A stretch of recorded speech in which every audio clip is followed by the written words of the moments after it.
রাত মোটামুটি 12টা বাজে। মেন সড়ক দিয়ে দ্রুত গতিতে গাড়ি ছুটে চলেছে শহরের উদ্দেশ্যে। আহান এক মনে ড্রাইভিং করে যাচ্ছে। চোখে মুখে তার রাগী ভাব স্পষ্ট। ড্রাইভিং সিটের পাশের সিটে অভি বেঘরে ঘুমোচ্ছে। ওর টি শার্টের কিছুটা অংশ এখনো ভেজা অবস্থায় আছে। সারাদিনের দৌড়ঝাঁপের জন্যে চোখে মুখে ক্লান্তি যেন লেপ্টে রয়েছে। পিছনের সিটে মিহির, মেঘ আর আহির বসে আছে। মেঘ দু হাতে তালু দিয়ে ওর দুগাল চেপে ধরে ফুপিয়ে ফুপিয়ে কাঁদছে, আর মাঝে মধ্যে অভিমানে ঠোঁট ফুলিয়ে সামনে ড্রাইভিং করতে থাকা আহানের দিকে তাকাচ্ছে। আহির এবং মিহির কোলের উপরে দুটো টিস্যু বক্স নিয়ে মেঘের দুপাশে বসে ওর কাণ্ড দেখছে। আর কিছুক্ষণ পরপর টিস্যু বক্স থেকে একটা একটা করে টিস্যু বের করে ওর হাতে ধরিয়ে দিচ্ছে। মেঘ আবার সেই টিস্যু দিয়ে চোখের পানি, নাকের পানি মুছে টিস্যুটা ওদের হাতেই দিয়ে আবারও কান্নায় মনোযোগী হচ্ছে। তখন আহানের সাথে মন্টুলাল চৌধুরী কথা বলে বাসা থেকে বের হওয়ার পর ওনার মতিগতি পুরোপুরি চেঞ্জ হয়ে গেল। উনি আহানের ভদ্রতার আর ওর ব্যবহারের প্রশংসা করে পঞ্চমুখ হয়ে গেলেন। বেশ খুশ মেজাজে সবাইকে জানিয়ে দিলেন উনি আলিশার বিয়ে অন্য আরেক জায়গায় ঠিক করেছেন। এই ছেলের সাথে উনি আলিশার বিয়ে দিতে চান না। সেটা শুনে পাত্রপক্ষের লোকেরা বেশ ক্ষেপে ওখানে বসেই চিৎকার চেঁচামেচি শুরু করে দিল। কিন্তু মন্টুলাল চৌধুরী সেসব কিছু কানেই তুললেন না। উনি চৌকিদার দিয়ে সবাইকে ওখান থেকে এক প্রকার বের করে দিলেন। পাত্রপক্ষের ঝামেলা কমতে আহান ওই বাড়ির সবাইকে আলিশা আর হিয়ানের বিয়ের জন্য ইনভাইট করে দিল। মন্টুলাল চৌধুরী জানালেন উনি সবাইকে নিয়ে অবশ্যই আসবেন। বাড়িসুদ্ধ লোকেরা মন্টুলাল চৌধুরীকে এত খুশি দেখে তাজ্জব হয়ে গেল, কিন্তু কেউ ওনাকে এই বিষয়ে প্রশ্ন করার বিন্দু মাত্র সাহস পেল না।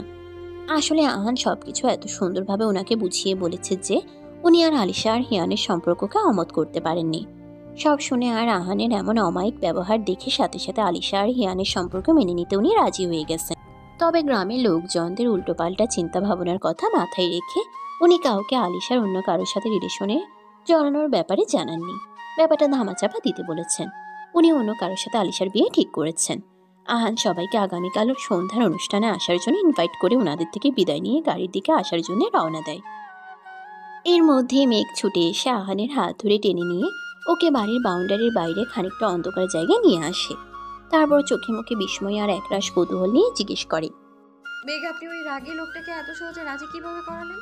ওনাকে দেখে তো মনে হচ্ছে উনি খুব সহজেই আলিশা আপু আর হিয়ান ভাইয়ের সম্পর্কটা মেনে নিতে রাজি হয়ে গেছে।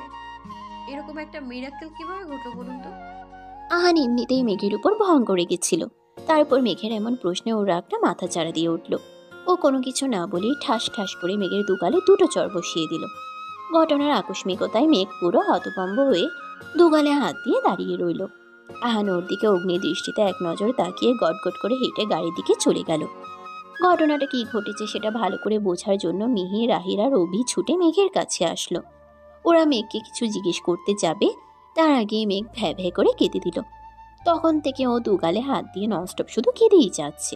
ওর ফ্যাচ ফ্যাচানির কান্না শুনতে শুনতে অভি গাড়িতে উঠে ঘুমিয়েও পড়েছে, কিন্তু তাও ওর কান্না থামার নাম নিচ্ছে না। যখনই কান্নার গতি একটু কমে আসছে তখনই ও অভিমানী দৃষ্টিতে একবার আহানের দিকে তাকাচ্ছে, আর সাথে সাথে আহানের দেওয়া থাপ্পড় দুটোর কথা মনে করে ওর কান্নার গতিবেগ আগের তুলনায় আরও বৃদ্ধি পাচ্ছে। মেঘের এই ননস্টপ রেডিও দেখতে দেখতে আহির আর মিহিরেরও এখনো ঘুম চলে এসেছে। ওরা দুজন গালে হাত দিয়ে এক মনে মেঘের দিকে তাকিয়ে ঘুমে ঢুলছে, আর কিছুক্ষণ পরপরই হাই তুলছে। সামনে থেকে আহান ড্রাইভিং করতে করতে বিরক্তি ভরা কর্কশ কণ্ঠে বলে উঠল, মেহের, অনেকক্ষণ যাবৎ কিন্তু এই ফ্যাচ ফ্যাচ শব্দ সহ্য করে যাচ্ছে। এখনো সময় আছে। ওকে ডিসকাস্টিং ফ্যাচ ফ্যাচানি বন্ধ করতে বল, নাহলে কিন্তু আমি ওকে গাড়ি থেকে রাস্তায় পাশে ডোবায় ছুঁড়ে মারবো। আহান কথাটা বলার সাথে সাথে মেঘ আরো জোরে কান্না শুরু করলো। আহির দ্রুত এক হাত দিয়ে মেঘের মুখ চেপে ধরে ওকে বুকের সাথে মিশিয়ে নিল। তারপরেও মেঘের কান্না বন্ধ হলো না। আহির মেঘের কানের কাছে মুখ নিয়ে চাপা স্বরে বলল, আর কাঁদিস না বুনু, এতক্ষণ তো অনেক কাঁদলি। এবার অন্তত কান্নাটা অফ কর, না হলে দেখা যাবে আহান ভাই তো তোর সাথে আমাদেরকে ছুঁড়ে ডোবাই ফেলে দিয়েছে। ভাইকে তো ভালো করে চিনিস, মেজাজ খারাপ হলে যা ইচ্ছা তাই করে। মেঘ অশ্রুসিক্ত চোখে ঠোঁট উল্টে তাকালো আহিরের দিকে। দেখলো আহিরা অসহায় দৃষ্টিতে ওর দিকেই তাকিয়ে আছে। কোনোরকম শব্দ না করে আহিরের বুকেই মুখ গুজে গুটিসুটি মেরে বসে রইল। মনে মনে সিদ্ধান্ত নিল দুনিয়া এদিক থেকে ওদিকে চলে গেলেও আহান যতক্ষণ ওকে সরি না বলবে ততক্ষণে ও আহানের সাথে একটা কথাও বলবে না। ইনফ্যাক্ট আহানের মুখ পর্যন্ত দেখবে না। দুপুর 2:30 বাজে। মীরা রহমান মেঘের রুমের বাইরে দাঁড়িয়ে 10 মিনিট যাবৎ চিৎকার চেঁচামেচি করে যাচ্ছে, কিন্তু ভিতর থেকে মেঘ কোনো রকম রেসপন্স করছে না। এত ডাকাডাকি করার পরেও মেঘ কোনো উত্তর না দেওয়ায় মীরা রহমানের মেজাজ তুঙ্গে উঠে গেল। উনি ইচ্ছা মতো মেঘকে বকতে শুরু করলেন। মায়ের চিৎকার শুনে মিহিরও রুম থেকে বের হয়ে মীরা রহমানের সামনে দাঁড়ালো। নাক মুখ কুচকে জিজ্ঞেস করলো, হোয়াট হ্যাপেন মাম? এত চেঁচাচ্ছেন কেন? মীরা রহমান বিরক্তি ভরা দৃষ্টিতে তাকালেন মিহিরের দিকে। দগদগে মেজাজ নিয়ে বললেন, ভালো ভালো তোমার বোনকে রুম থেকে বের হতে বলো মিহির, না হলে কিন্তু আমি আজকে ওর দরজায় আগুন লাগিয়ে দেব, বলে দিলাম। কেন, কি হয়েছে? মিহিরের প্রশ্নে মীরা রহমান তেলে বেগুনে জ্বলে উঠলেন। খিটখিটে কণ্ঠে বললেন, কি হয়েছে? জানো না কি হয়েছে? কালকে ও এত বড় একটা কাণ্ড করে আসলো। আলিশার বাড়ির লোকদের মান সম্মান, আমাদের মান সম্মান সব ডুবিয়ে রেখে আসলো। আর এসে থেকে এখনো পর্যন্ত দরজা বন্ধ করে বসে আছে। সকাল থেকে এতবার ডাকছি, তাও দরজা খুলছে না। আমার কথা শোনার কোনো প্রয়োজনই মনে করছে না। এত বড় বেয়াদব হয়ে গেছে ও। কোথায় তোমাদের মান সম্মান ডুবেছে মম? বরং ও যা করছে তাতে সবার উপকারী হয়েছে। হিয়ান ব্রো আর আলিশার লাইফটা নষ্ট হওয়া থেকে বেঁচে গেছে। এসব নিয়ে শুধু শুধু ওকে ব্লেম না করে পজিটিভলি ব্যাপারটা ভাবো। আর খুশি খুশি বিয়ে বাড়িতে চলে যাও। সেখানে হয়তো সবাই তোমার জন্য অপেক্ষা করছে। সেখানে যাওয়ার জন্যই তোমার বোনকে ডাকছি। আমি তো সেই কখন রেডি হয়ে গেছি, কিন্তু তোমার বোন বের হবেন, তারপর তো ওনাকে নিয়ে ওখানে যাব। উনি তো বের হবার নামই নিচ্ছেন না। মিহির ফোঁস করে একটা নিঃশ্বাস ফেলল। কোমরে দুহাত দিয়ে শান্ত কণ্ঠে বলল, মেঘকে নিয়ে তোমাকে ভাবতে হবে না, তুমি যাও, আমি ওকে নিয়ে আসছি। মীরা রহমান আর কিছু বললেন না। বিরক্তি ভরা দৃষ্টিতে এক পলক মিহিরের দিকে তাকিয়ে ওখান থেকে গট গট করে হেঁটে নিচে চলে গেলেন। মেঘ খাটের সাথে হেলান দিয়ে পা ভাঁজ করে বসে আছে। ওর সামনেই মিহির পা ঝুলিয়ে খাটের উপরে বসে ব্রুকুচকে ওর দিকেই তাকিয়ে আছে। মেঘের ফোনে অনবরত একটা নম্বর থেকে কল এসেই যাচ্ছে। এতক্ষণ মেঘ ফোন সাইলেন্ট করে রাখলেও এখন ফোনের ভাইব্রেট করার শব্দে ওর প্রচন্ড বিরক্ত লাগছে। ও ফোনের স্ক্রিনের দিকে বিরক্তির দৃষ্টিতে এক নজর তাকালো।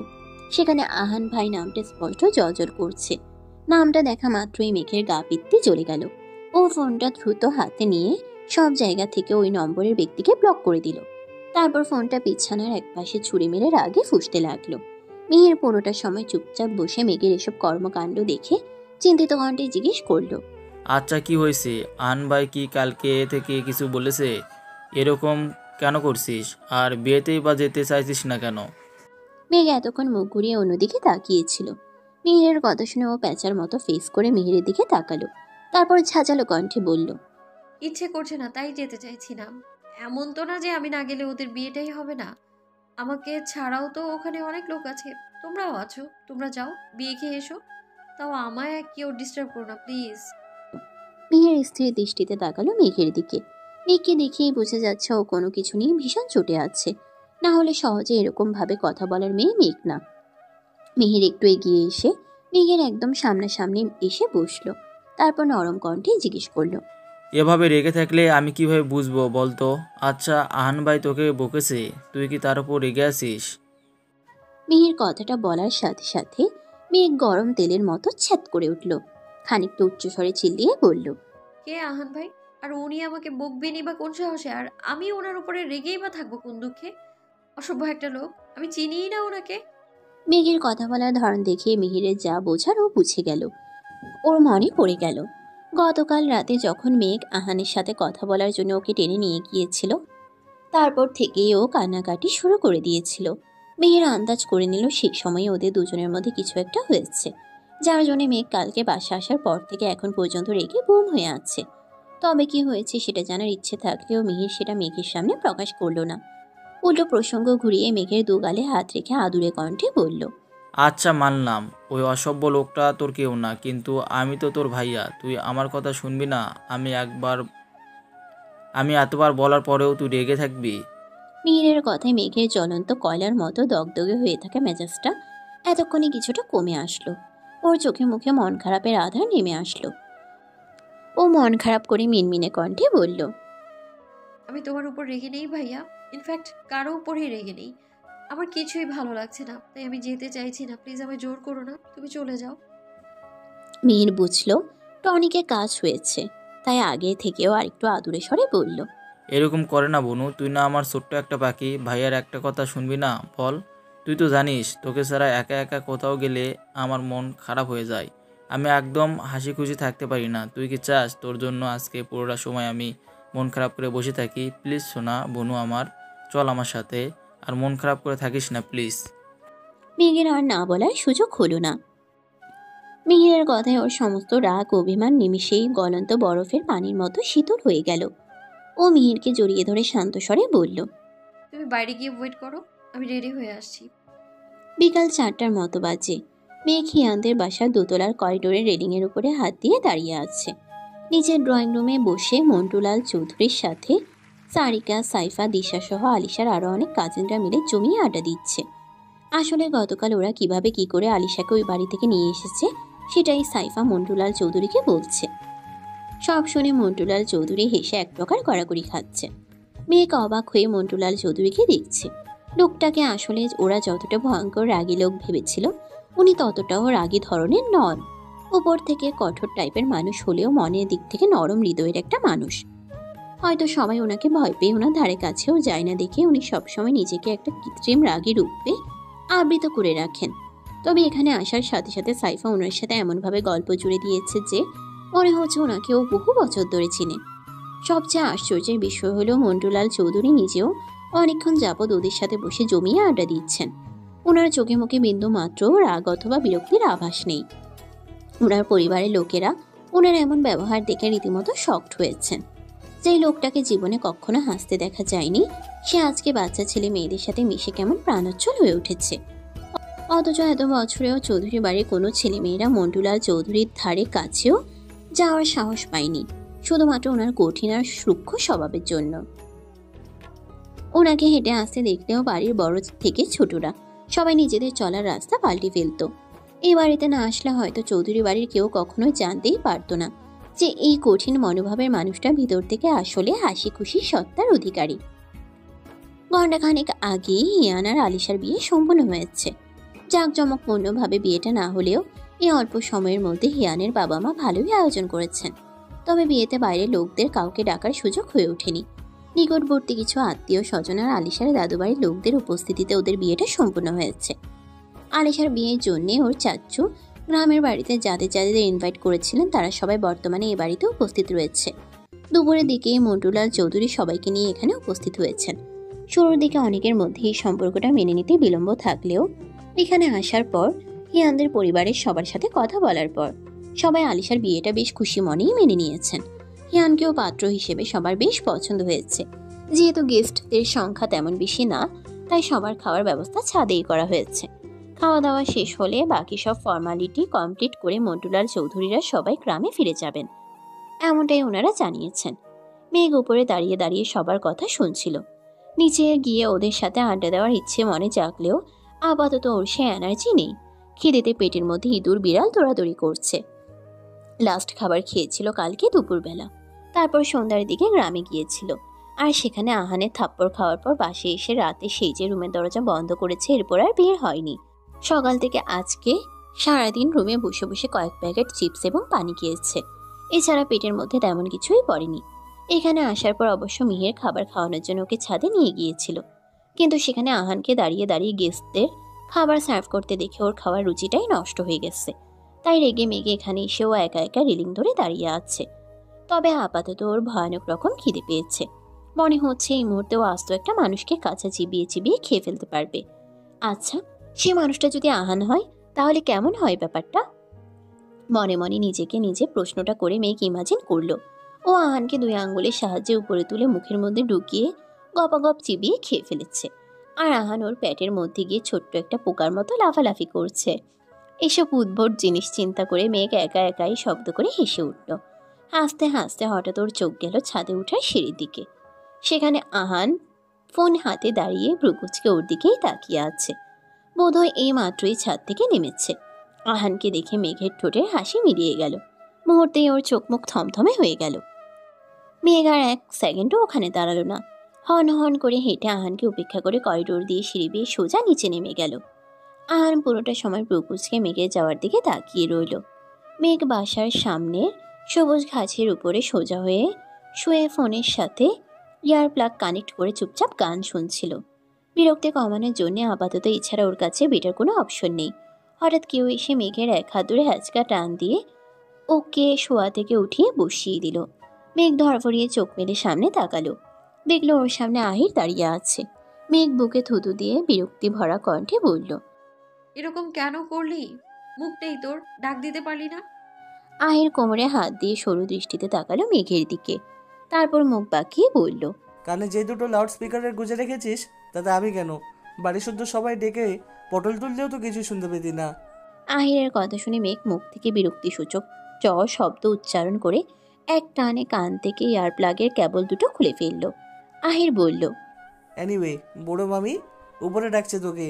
আলিসার ফ্যামিলির লোকেরা নাকি তোকে দেখতে এসেছে। যা গিয়ে দেখা করে আয়। মেঘের কপালে বিরক্তির ভাঁজ পড়ল। ও খানিকটা করসকস কণ্ঠে বলল, আমাকে আবার দেখতে চাওয়ার কি আছে? আমি কি নতুন বউ নাকি? সেটা আমি কিভাবে জানবো? তুই নিজেই গিয়ে দেখ।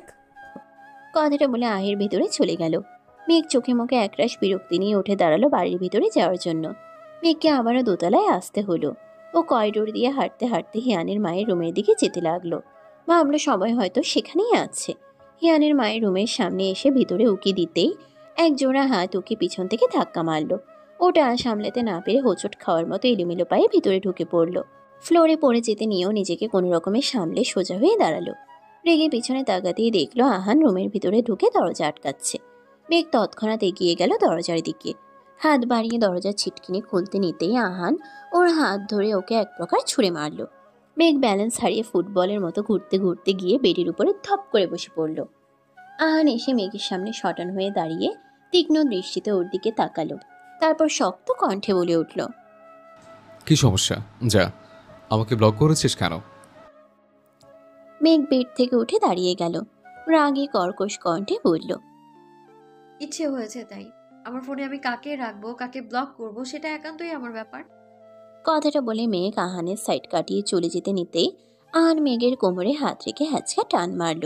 সাথে সাথে মেঘ এসে হুমড়ি খেয়ে আহানের বুকের উপরে পড়ল। মেঘ আহানের বুক থেকে মাথা উঠিয়ে অগ্নি দৃষ্টিতে তাকালো আহানের দিকে। তারপর অন্যদিকে নিজের দৃষ্টি ঘুরিয়ে রাগে ফুঁসতে লাগলো। আহান মুচকি হেসে বলল, এত রাগ আমার প্রতি? মেঘ কিছু বলল না, মুখ ফলিয়ে ওভাবেই দাঁড়িয়ে রইল। আহান মেঘের গালে আলতো করে নিজের নাক ঘষল। মেঘ মৃদু কেঁপে উঠল। ওর হৃদয় স্পন্দনের গতি ক্রমশ বাড়তে লাগলো। আহান ওর গালে নাক দিয়ে স্লাইড করতে করতে মোহনীয় কণ্ঠে বলে উঠল, সরি মেঘ পড়ি, আই এম ভেরি সরি। আহানের কথায় অভিমানে মেঘের বুকটা ভারী হয়ে আসলো। ও চোখে মুখে একরাশ অভিমান নিয়ে তাকালো আহানের দিকে। কান্না আটকে আসা কণ্ঠে বলল, আমার লাগবে না আপনার সরি। আপনি ভীষণ বাজে একটা লোক, ছাড়ুন আপনি আমায়। আমি আপনার কোনো কথাই শুনতে চাই না। কথাটা বলতে বলতে মেঘের চোখটা ছলছল করে উঠল। ও দৃষ্টি ঘুরিয়ে অন্যদিকে তাকালো। সাথে সাথে ওর চোখ থেকে দুফোঁটা অশ্রুকণা টুক করে ওর গালে পড়ল। অশ্রুকণাগুলো গাল গড়িয়ে নিচে পড়ার আগেই আহান নিজের ঠোঁট দিয়ে সেগুলো অবলেহন করে নিল। মেঘের শরীর মৃদু কেঁপে উঠল। এক দৃষ্টিতে আহান মেঘের দিকে তাকিয়ে ঘোর লাগা কণ্ঠে বলে উঠল, ডোন্ট ক্রাই মেঘ পড়ি, তুমি তো জানো আমি তোমার কান্না একদম সহ্য করতে পারি না। হ্যাঁ, সেই জন্যই তো কালকে আমাকে দুটো চড় মেরেছেন। তারপর আবার গাড়ি থেকে ফেলে দেওয়ারও কথা বলেছেন আপনি। সব মনে আছে আমার, কিচ্ছু বলিনি আমি। সেজন্যই তো সরি বললাম। আসলে তখন তোমার উপর আমার ভীষণ রাগ উঠেছিল জানো। আমি সবটা জানার পর কতটা টেনশনে পড়ে গিয়েছিলাম। ভেবেছিলাম ওরা তোমার কোনো ক্ষতি করে দেবে। তোমার দরকার কি ছিল এরকম একটা রিস্ক নেওয়ার? যদি ওরা তোমার সাথে উল্টাপাল্টা কিছু করে ফেলতো তখন কি হতো? কি আবার হতো? মরে যেতাম আমি। আমি মরে গেলে আপনার কি? আমার জন্য টেনশন করতে কে বলেছে আপনাকে? মেঘ কথাটা বলার সাথে সাথে আহান এক ঝটকায় মেঘকে বেডের উপরে ফেলে দিল। মেঘ চোখ বড় বড় করে আহানের দিকে তাকালো। আহানে অগ্নি দৃষ্টিতে মেঘের দিকে তাকিয়ে আছে। মেঘ বুঝতে পারছে না একটু আগে এত সুন্দর করে কথা বলা লোকটা হঠাৎ এরকম অগ্নি মূর্তির রূপ ধারণ কেন করেছে। আহান রাগী বাজ খায় কণ্ঠে বলল, ভালোভাবে কথা বলছে, তার মানে এই না যে তোকে যা খুশি তাই বলার পারমিশন দিয়ে দিয়েছে। মুখ থেকে আর একটা উল্টোপাল্টা ওয়ার্ড বের করলে জন্ম থেকে এখন পর্যন্ত যতগুলো দাঁত উঠেছে সবগুলো এক থাপ্পড়ে নিচে ফেলে দেব। আহানের কথায় মেঘ ভেবাচেকে খেয়ে গেল। বুঝে উঠতে পারল না যে ও কি এমন বললো যার জন্য আহান আবারও নিজের পুরনো রাক্ষস রূপে ফিরে গেল। মেঘের ভাবনার মধ্যেই আহান ধমকে বলে, কাল থেকে নাকি তুই কিছু খাস নি? সারাদিন রুমে আটকে বসেছিলে কেন? কোন দুঃখে? মেঘ চোরা চোখে আহানের দিকে একবার তাকিয়ে নিজের দৃষ্টি নত করে ফেলল। তারপর মিনমিনে কণ্ঠে বলল, ওই আসলে মেঘের কথার মধ্যেই আহান আবার ওকে ধমকে উঠল। আদেশের স্বরে বলল, একদম কোনো এক্সকিউজ দেওয়ার চেষ্টা করবি না। আমি তোর থেকে কোনো রকম এক্সকিউজ শুনতে চাই না। তোর হাতে 5টা মিনিট সময় আছে, আর টেবিলের উপরে প্লেটের মধ্যে যে খাবার ঢেকে রাখা আছে, যদি 5 মিনিটের মধ্যে যে ওই সবটা খাবার শেষ করতে না পারিস, তাহলে তোর কান ধরিয়ে তোকে আমি এবারের চারপাশে 50 বার চক্কর কাটাবো। এবার ভেবে দেখ কি করবি। আহানের কথায় মেঘ বোকা হয়ে গেল। ভাবলো এই বাড়ি ভর্তি গেস্টদের মধ্যে যদি আহান ওকে কান ধরিয়ে পুরো বাড়িতে চক্কর কাটায়, তাহলে ওর মান সম্মানের ছিটে ফোটাও অবশিষ্ট থাকবে না। তাই মেঘ আর কোনো উপায়ান্তর না পেয়ে দ্রুত বেড থেকে উঠে টেবিলের দিকে এগিয়ে গেল। দেখলো একটা প্লেট দিয়ে আরেকটা প্লেটের খাবার ঢেকে রাখা আছে। মেঘ দ্রুত ঢাকনাটা সরিয়ে স্পুন হাতে তুলে নিল। তারপর চেয়ার টেনে বসে কোনো দিকে না তাকিয়ে গপাগপ খাবার খেতে শুরু করলো। আহান বুকের সাথে দুহাত ভাঁজ করে দাঁড়িয়ে মেঘের খাওয়া দেখতে লাগলো। মেঘ 5 মিনিটের আগে পুরো খাবারটা শেষ করে জোরে জোরে কাশতে লাগলো। আহানের পাশের কাবাটের উপর থেকে একটা পানির বোতল হাতে নিয়ে এগিয়ে এসে বোতলটা মেঘের দিকে বাড়িয়ে দিল। মেঘ কোনো রকমে বোতলের ঢাকনা খুলে একসাথে হাফ বোতল পানি ঠক ঠক করে খেয়ে ফেলল। তারপর চেয়ার থেকে উঠে দাঁড়িয়ে জোরে জোরে নিঃশ্বাস নিয়ে হাঁপিয়ে উঠে কণ্ঠে বলল, খাওয়া শেষ, এবার যাই। কথাটা বলে মেঘ আর আহানের প্রত্যুত্তরের অপেক্ষা করল না। আহানকে সাইড কাটিয়ে দ্রুত চলে যাওয়ার জন্য পা বাড়ালো। কয়েক কদম এগিয়ে যেতে গম্ভীর কণ্ঠে আহান ডেকে উঠল। সাথে সাথে মেঘের পা জোড়া থেমে গেল। আহান এগিয়ে গিয়ে মেঘের মুখোমুখি দাঁড়িয়ে বলল, তোকে আমি যেতে বলেছে? মেঘ দ্রুত ডানে বামে ঘাড় নাড়িয়ে নাসূচক জবাব দিল। আহান তেজক দৃষ্টিতে মেঘের দিকে তাকিয়ে থমথমে কণ্ঠে বলল, তোরা ঢ্যাং ঢ্যাং করে যাচ্ছিস কোথায়? মেঘ কি বলবে বুঝতে পারল না, তাই পিটপিট করে আহানের দিকে তাকালো। আহান রাশভারী কণ্ঠে জিজ্ঞেস করলো, আমাকে সব জায়গা থেকে ব্লক করেছিস কোন সাহসে? তুই কি চাস মামুনিকে বলে আমি তোর ফোন চালানো বন্ধ করে দিই? মেঘ গোল গোল চোখে আহানের দিকে তাকালো। তারপর নিষ্পাপ বাচ্চাদের মতো একদম ইনোসেন্ট ফেস করে বলল, আমি ব্লক করিনি তো। আসলে আপনার নাম্বার আমার ফোনে সেভ করা ছিল না। আর আপনি যখন কল করেছিলেন তখন ভাইয়া আমার রুমেই ছিল। ভাইয়া ভেবেছিল কেউ আমাকে কল করে ডিস্টার্ব করছে, তাই ভাইয়া রেগে আপনাকে অন্য কেউ ভেবে কল করে দিয়ে ব্লক করে দিয়েছে। আমি করিনি, সত্যি বলছি আমি। আহান ছোট ছোট চোখ করে মেঘের দিকে তাকালো। ও ভালো করেই জানে মেঘ মিথ্যা বলছে, তাই গম্ভীর কণ্ঠে বলল, আমার নম্বর আর আইডি এগুলো মিহির ভালো করেই চেনে। দুনিয়া এদিক থেকে ওদিক চলে গেলেও জেনে শুনে ওই কাজ ভুলেও করবে না। মেঘ থতমত খেয়ে গেল। চোরা চোখে আহানের দিকে তাকিয়ে নিয়ে বিনিয়ে বলল, হতে পারে ভাইয়া তখন ভুলে গিয়েছিল। আসলে অতিরিক্ত টেনশনে মাঝে মাঝে মানুষের শর্ট টাইম মেমোরি লস হয়ে যায়। আপনি এসব বুঝবেন না। কথাটা বলে মেঘ আহানের দিকে তাকিয়ে মেকি হাসলো। কিন্তু আহানের মধ্যে কোনো ভাবান্তর হলো না। ও তীক্ষ্ণ দৃষ্টিতে মেঘের দিকে তাকিয়ে রইল। মেঘ বাহানা দেওয়ার জন্যে আরো কিছু বলতে যাবে, তার আগে আহান কঠিন স্বরে বলে উঠল, 1 মিনিটের মধ্যে যে সব জায়গা থেকে আমাকে আনব্লক করবি, তারপর ফেসবুকে আমাকে ফ্রেন্ড রিকোয়েস্ট পাঠাবে। আর আমি আজকে সারাদিনে যতগুলো মেসেজ তোকে পাঠিয়েছি সেই সবগুলো রিপ্লাইতে আমাকে 50 বার করে সরি লিখে সেন্ড করবে, তাও আজকে সন্ধ্যার মধ্যে। নাহলে তোর এই ফোনের অস্তিত্ব এই জগতে অটোমেটিক বিলীন হয়ে যাবে। কথাটা বলে আহান রুমের দরজা খুলে গট গট করে রুম থেকে বের হয়ে গেল। মেঘ হতাশাগ্রস্ত হয়ে ধপ করে বেডের উপরে বসে পড়ল। মনে মনে নিজেকে অনবরত গালি দিতে লাগলো। কেন যে তখন শুধু শুধু আহানকে অ্যাটিটিউড দেখিয়ে নিজের বিপদ নিজেই ডেকে আনতে গেল কে জানে। বেচারা কত সুইট করে ওর সাথে কথা বলছিল। আরও বেশি ভাব নিতে গিয়ে উল্টে এখন নিজের পায়ে নিজেই কুড়াল মারল। এইসব ভেবে মেঘ ধপাস করে বেডের উপরে চিটপটাং হয়ে শুয়ে পড়ল। তারপর কাঁদো কাঁদো কণ্ঠে নিজেকে নিজেই ধমকে বলে উঠল, সবসময় বেশি পাকনামো করতে চাস না। এখন দেখ কেমন লাগে, অসভ্য এসছে পাকা মেয়ে একটা। অবশেষে গল্পটা শেষ হয়ে গেল।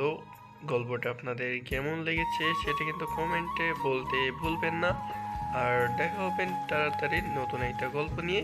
সমাপ্ত।